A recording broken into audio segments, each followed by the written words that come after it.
नमस्कार मित्रांनो, Dhanashree civil academy या चॅनलमध्ये तुमचं स्वागत आहे. या व्हिडिओमध्ये आपण MPSC गट ब व क परीक्षेसाठी सिलेबस आणि सब्जेक्ट वाईज आयोगाने किती प्रश्न विचारलेले आहेत, म्हणजेच आत्तापर्यंतची प्रश्नांची संख्या किती आहे याबद्दल सविस्तर चर्चा करणार आहोत. तर मित्रांनो, चॅनलमध्ये नवीन असल्यास चॅनलला लाईक, शेअर आणि सबस्क्राईब करायला विसरू नका. तर चला मग व्हिडिओला सुरुवात करूयात.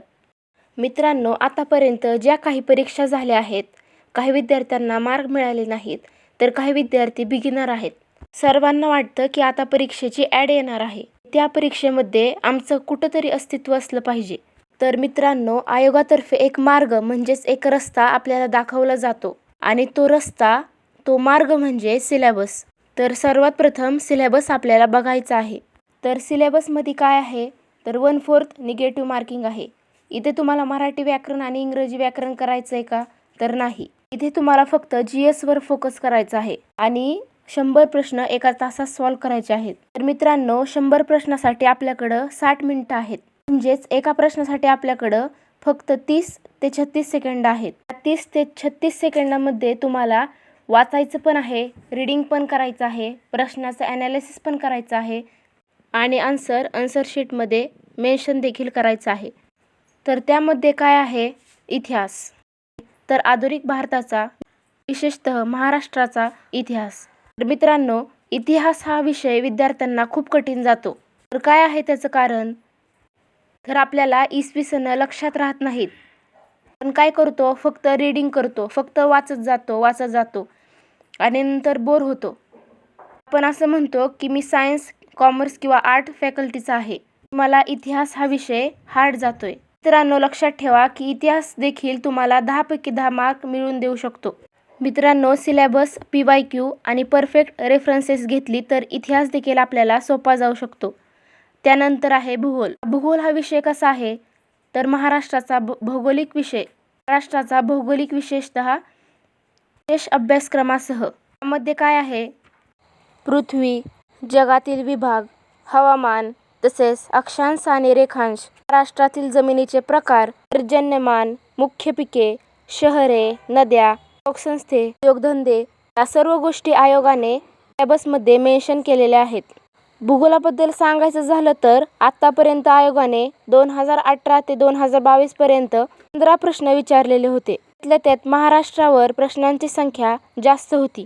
पण 2023चा जो सिलेबस आहे, जो पेपर झालेला आहे 30 एप्रिल 2023च्या पेपरमध्ये भूगोलावर फक्त 10 प्रश्न विचारलेले होते. 15 प्रश्न विचारलेले होते का, तर नाही, 10 प्रश्न विचारलेले होते.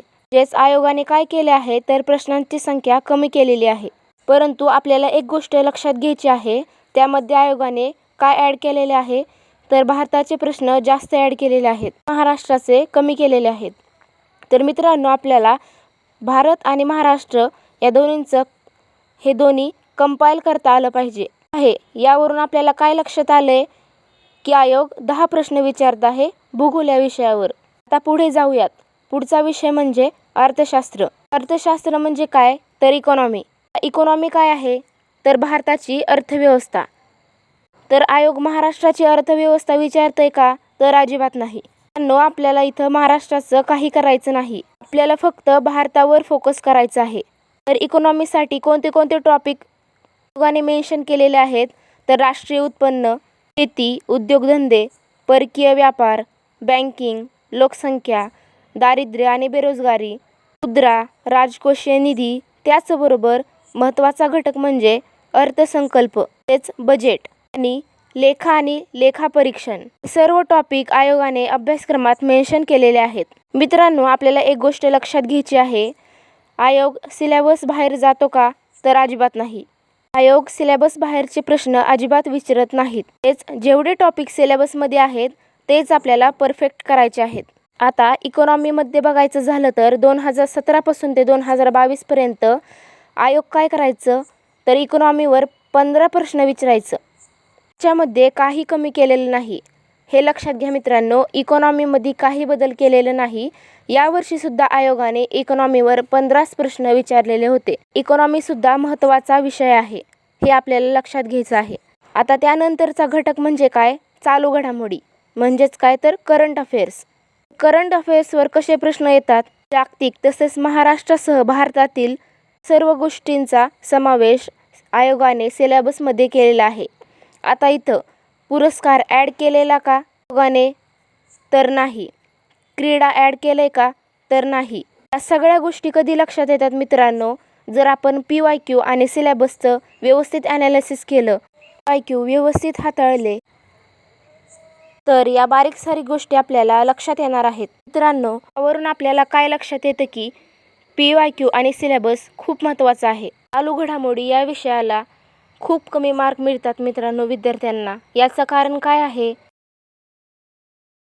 काय वाचायचं आणि काय वाचायचं नाही हेच समजत नाही. कोणतं पुस्तक वाचायचं, कसं वाचायचं, वाचन करतात पण लक्षात राहत नाही.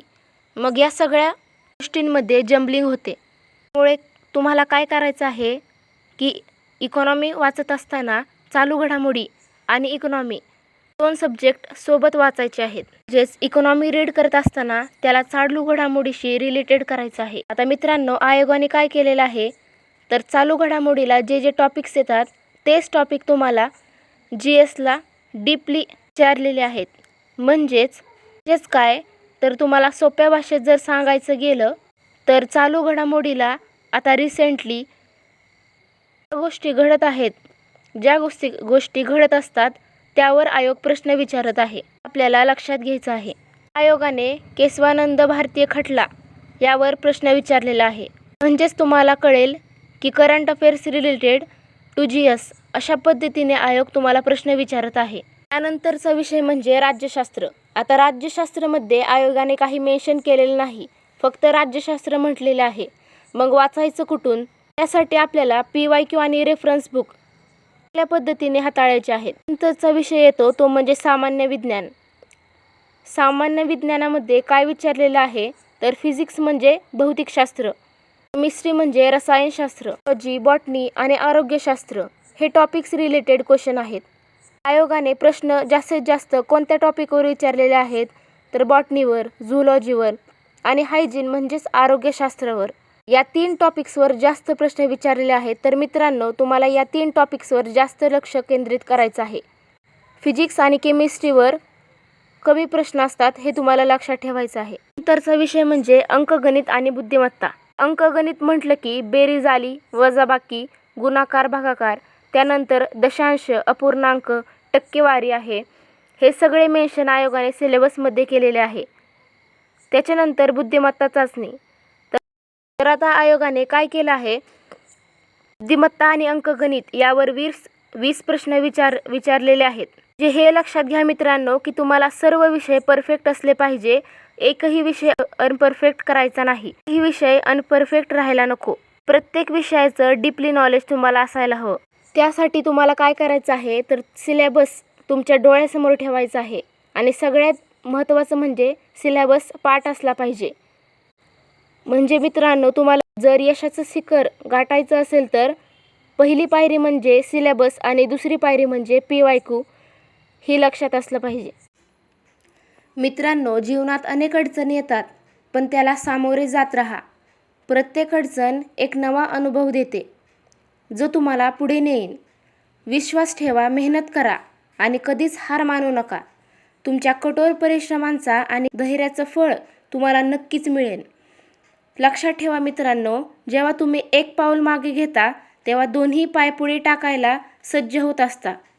आपले स्वप्न सत्य करण्यासाठी कधीही थांबू नका, कारण प्रत्येक नवीन दिवस एक नवीन संधी शोधत असतो. पुढे जात राहा, यश तुमचं असणार आहे. धन्यवाद.